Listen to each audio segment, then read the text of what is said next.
Halo teman-teman, nama saya Gayu Syahri Ramadan.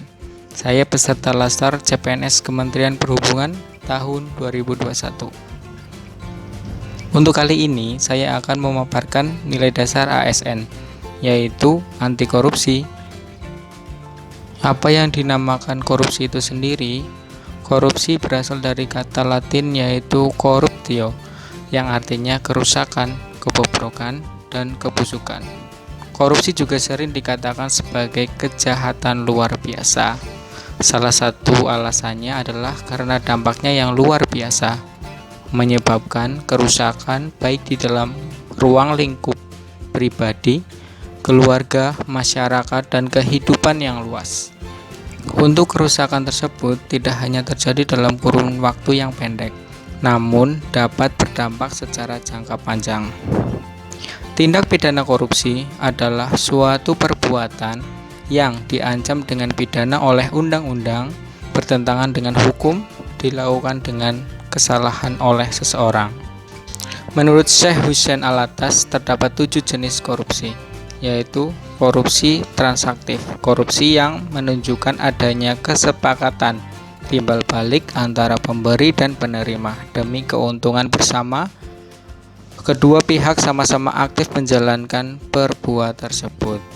Korupsi ekstroaktif, korupsi yang menyertakan bentuk-bentuk koersi, tekanan tertentu di mana pihak pemberi dipaksa untuk menyuap guna mencegah kerugian yang mengancam diri, kepentingan orang-orang, atau hal-hal yang dihargai. Korupsi investif, korupsi yang melibatkan suatu penawaran barang atau jasa tanpa adanya pertalian langsung dengan keuntungan bagi pemberi. Keuntungan diharapkan akan diperoleh di masa yang akan datang. Korupsi nepotistik, korupsi berupa pemberian perlakuan khusus kepada teman atau yang mempunyai kedekatan hubungan dalam rangka menduduki jabatan publik. Korupsi autogenik, korupsi yang dilakukan individu karena mempunyai kesempatan untuk mendapatkan keuntungan dari pengetahuan dan pemahamannya atas sesuatu yang hanya diketahui sendiri. Korupsi suportif, korupsi yang mengacu pada penciptaan suasana yang kondusif untuk melindungi atau mempertahankan keberadaan tindak korupsi yang lain. Korupsi defensif, korupsi yang terpaksa dilakukan dalam rangka mempertahankan diri dari pemerasan.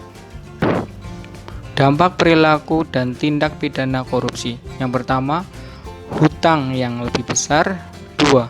Harga infrastruktur lebih tinggi. 3. Tingkat korupsi yang tinggi meningkatkan ketimpangan pendapatan dan kemiskinan. 4. Menurunkan investasi dan menurunkan pertumbuhan ekonomi. 5. Korupsi memiliki dampak yang kuat dan negatif terhadap arus investasi asing. Negara-negara yang dianggap memiliki tingkat korupsi yang relatif rendah selalu menarik investasi lebih banyak daripada negara rentan korupsi. Hukum tidak akan pernah tegak dan dapat memberikan keadilan jika masih ada korupsi di dalamnya. Dampak korupsi pun tidak hanya sekedar menimbulkan kerugian keuangan negara, namun dapat menimbulkan kerusakan kehidupan yang tidak hanya bersifat jangka pendek, tetapi dapat pula bersifat jangka panjang. Membahas fenomena dampak korupsi sampai pada kerusakan kehidupan dan dikaitkan dengan tanggung jawab manusia sebagai yang diberi amanah untuk mengelola dapat menjadi sarana untuk memicu kesadaran diri para ASN untuk bertindak anti korupsi. Terdapat 7 kelompok tindak pidana korupsi yang terdiri dari 1. Kerugian keuangan negara, suap menyuap, pemerasan, perbuatan curang, penggelapan dalam jabatan, benturan kepentingan dalam pengadaan, dan gratifikasi. Kesadaran anti korupsi yang telah mencapai puncak tertinggi akan menyentuh spiritual accountability, selalu patuh terhadap Tuhan, Apabila ketika menyadari bahwa dampak korupsi itu tidak sekedar kerugian keuangan negara, namun ada kaitannya dengan kerusakan kehidupan yang akan datang. Singkatnya, ketika seseorang mempunyai iman kepada Tuhannya, maka tindak pidana korupsi tidak akan dilakukan oleh orang tersebut. Spiritual accountability yang baik akan menghasilkan niat yang baik, yang akan menghasilkan visi dan misi yang baik. Selanjutnya akan diterjemahkan dalam usaha yang terbaik untuk mendapatkan hasil yang terbaik. Komisi Pemberantasan Korupsi telah menyusun konsep sistem integritas nasional yang merupakan konsep integritas yang komprehensif untuk memastikan bangsa Indonesia dapat mencapai tujuan nasionalnya. Mulai dari integritas sebagai suatu nilai pada tataran individu sampai integritas sebagai pencapaian tujuan dalam tataran organisasi dan integritas sebagai kesatuan dalam tataran bangsa. Bagian penting konsep tersebut adalah tunas integritas. Tunas integritas adalah individu yang terpilih untuk memastikan lebih banyak lagi personil organisasi yang memiliki integritas tinggi serta berkiprah nyata dalam membangun sistem integritas dan organisasinya. Maka pembangunan integritas perlu dimulai dari upaya membangun integritas individu yang selaras dengan integritas organisasi dan bangsa. Konsep tunas integritas memastikan tersedianya manusia-manusia yang melakukan upaya peningkatan integritas diri dan lingkungannya dengan membangun sistem yang kondusif hingga membentuk budaya integritas anti korupsi. Tugas integritas diharapkan dapat menjalankan peran strategis dalam organisasi berupa 1. Menjadi jembatan masa depan kesuksesan organisasi. 2. Membangun sistem integritas berpartisipasi aktif dalam implementasi anti korupsi. 3. Mempengaruhi orang lain khususnya mitra kerja untuk berintegritas tinggi. Identifikasi nilai dasar anti korupsi. KPK bersama dengan para pakar telah melakukan identifikasi nilai-nilai dasar anti korupsi yang menghasilkan sebanyak 9 nilai anti korupsi sebagai berikut. 1. Jujur. 2. Peduli. 3. Mandiri. 4. Disiplin. 5. Tanggung jawab. 6. Kerja keras. 7. Sederhana. 8. Berani. 9. Adil. Penanaman nilai dan integritas. Dalam penanaman nilai integritas, lebih ditekankan adalah perubahan dari menjadi lebih baik. Kelman 1958 dan Brigham 1991 menyebutkan adanya 3 proses sosial yang berperan dalam proses perubahan sikap dan perilaku, yaitu 1. Kesediaan atau complaint.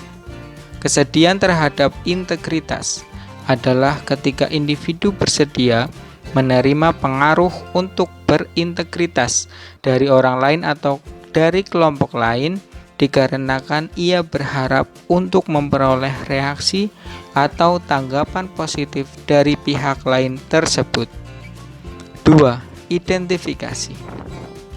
Identifikasi integritas terjadi apabila individu meniru integritas seseorang atau kelompok lain dikarenakan integritas sudah sesuai dengan apa yang dianggapnya sebagai bentuk integritas. Internalisasi.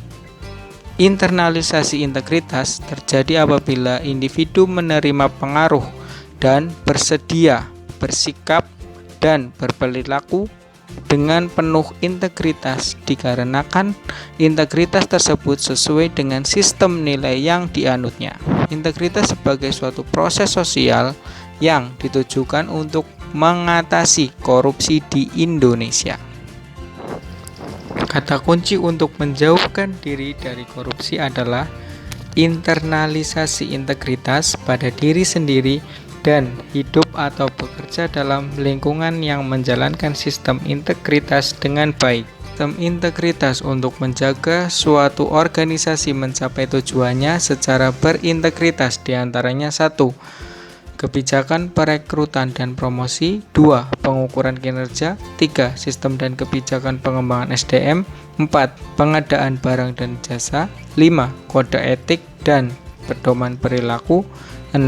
Laporan harta kekayaan penyelenggara negara, 7. Program pengendalian gratifikasi. Terdapat 7 kompetensi dasar yang akan menentukan efektivitas dari teknik yang dilakukan. Kompetensi dasar tersebut disingkat menjadi MASAURA, terdiri dari modality, asosiasi, sugesti, anchoring, utilitas, relaksasi, implivi. Sistem-sistem khusus untuk pengendalian korupsi adalah peningkatan peran pengawasan internal, post-employment, integrity checking, pengungkapan isu integritas, pengendalian gratifikasi, pelaporan harta kekayaan, analisis risiko terhadap integritas, revitalisasi kode etik dan pedoman perilaku, dan keteladanan pimpinan puncak, serta evaluasi eksternal integritas. Kematangan praktek sistem integritas. Dalam upaya sistem organisasi mampu memastikan pencapaian tujuannya dan menjaga individu dalam organisasi, maka kematangan pelaksanaan programnya dilaksanakan secara optimal melalui tahapan 1. Belum terdapat kinerja, 2. Sementara, reaktif atau mendadak, 3. Planned, terencana dan terorganisasi dengan baik, 4. Menyatu dengan sistem organisasi, 5. Evaluated, telah dapat dievaluasi, 6. Dapat dioptimalkan. Selain dengan hal tersebut di atas, kita sebagai ASN harus memiliki komitmen yang semakin tinggi untuk implementasi sikap anti korupsi, sehingga secara besar akan membawa Indonesia terbebas dari tindak pidana korupsi. Sekian dari saya, semoga bermanfaat. Terima kasih.